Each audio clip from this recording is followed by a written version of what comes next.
Hola, ¿qué tal? Bienvenidos a su programa panorámico. Estamos transmitiendo desde el Tecnológico de Monterrey, Campus Guadalajara. El tema de hoy es México en examen. Para hablarnos más de ello, tenemos como invitado al doctor Carlos Cerda, especialista en Derecho y también profesor de la rama de Relaciones Internacionales y Comunicación de aquí del campus. Hola, ¿qué tal? ¿Cómo está, doctor? ¿Qué tal? Muy bien, gracias por la invitación. Me siento muy honrado de estar con ustedes. Muchas gracias por estar aquí. Ahora, quería preguntarle más de este tema que es un poco como que la gente nos va a decir, bueno, ¿qué tipo de examen? Y bueno, al examen al que me refiero es el examen periódico nacional o universal, universal. Es el examen periódico universal del Consejo de Derechos Humanos de la Organización de Naciones Unidas. Quisiera remontarme un poco a los antecedentes de este examen. Naciones Unidas, cuando se funda en 1945, formaliza una comisión de derechos humanos que existe hasta el año 2006. La comisión se le politizó demasiado, por lo que la Asamblea General decidió mejor desaparecer la comisión y crear un consejo.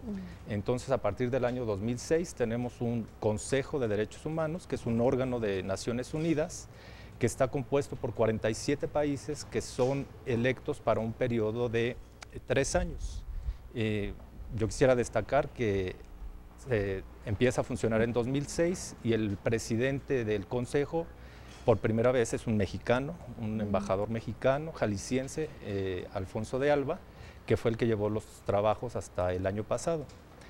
En junio del 2007, el Consejo de Derechos Humanos decide elaborar o implementar este examen único, periódico universal, que consiste en la revisión de la observancia de los derechos humanos para los países miembros del organismo. Esta es una novedad porque todos los países miembros de Naciones Unidas van a ser sometidos a este examen, incluidos países que han sido reacios a ser calificados en materia de derechos humanos, como pudiera ser Cuba, Myanmar o la misma China. Aquí en este examen periódico universal, todos los países miembros de la ONU van a ser evaluados.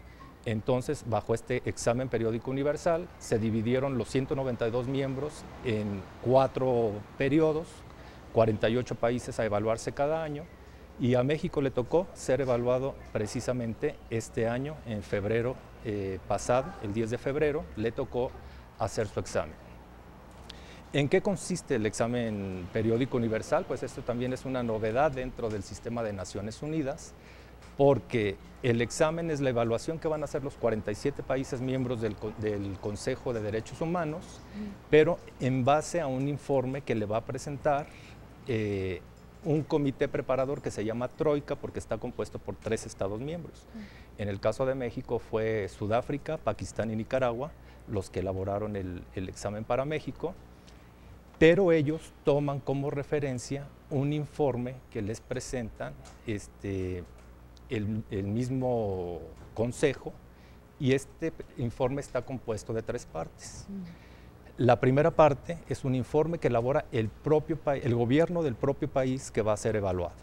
En este caso, México elabora un informe de la situación que hay en materia de derechos humanos en el país.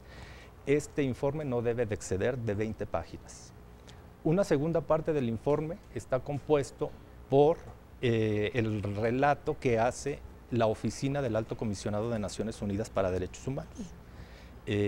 Esta parte del informe no excede de 10 páginas y lo elabora directamente este órgano de Naciones Unidas.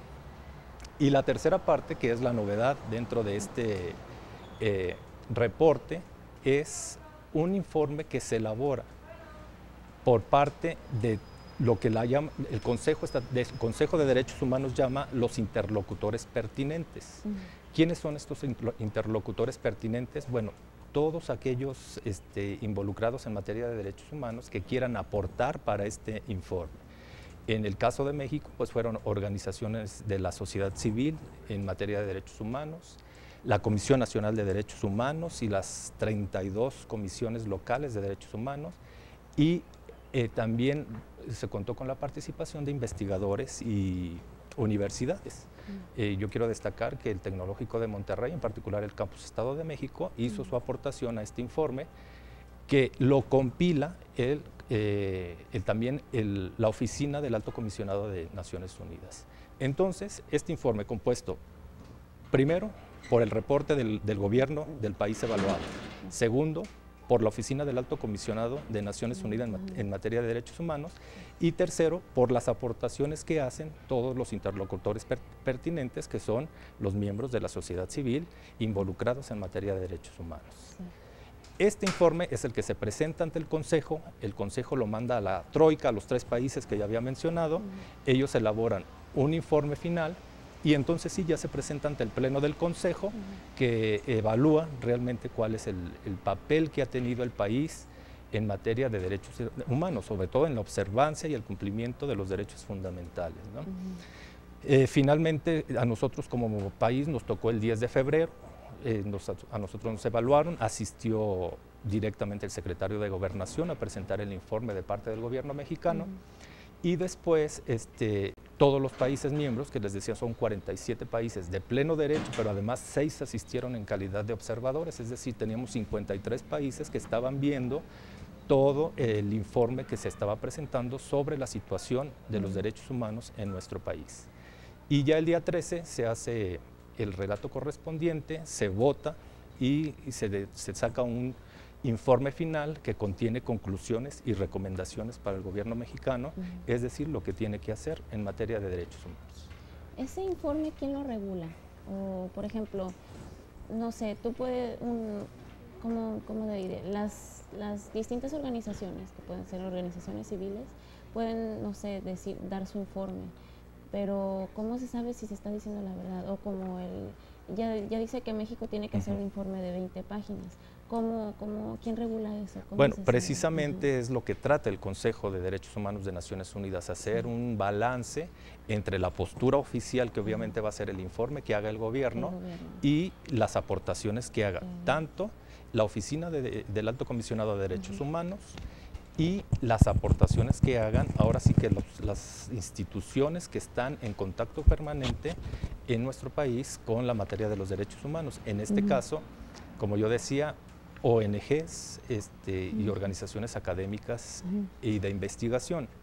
Ellos hacen cada aportación, pero es la Oficina del Alto Comisionado de Naciones Unidas la que hace la recopilación, porque obviamente pues alguien tiene que hacer un informe, porque mandar los informes de todas las partes que aportan, pues sería demasiado trabajo para el Consejo de Derechos Humanos. Bastante. ¿Ese mismo día se presentaron otros informes de otros países? ¿O no, es que el Consejo trabaja por periodos de sesiones, por eso es que los dividieron a los 192 miembros de la ONU en 4 partes, van a ser evaluados en paquetes de 48 países, y en el caso del 10 de febrero de este año, fue nada más la evaluación de México, y después se votó el informe final de Arabia Saudita. Como yo decía, el informe de México se vota hasta el día 13, se presenta el día 10, pero se presenta hasta el día 13. Bueno, pues esto está muy interesante, no podemos esperar a saber cómo quedó México en este informe, pero bueno, lo dejamos para el siguiente bloque, nos vamos a un corte y regresamos. Gracias.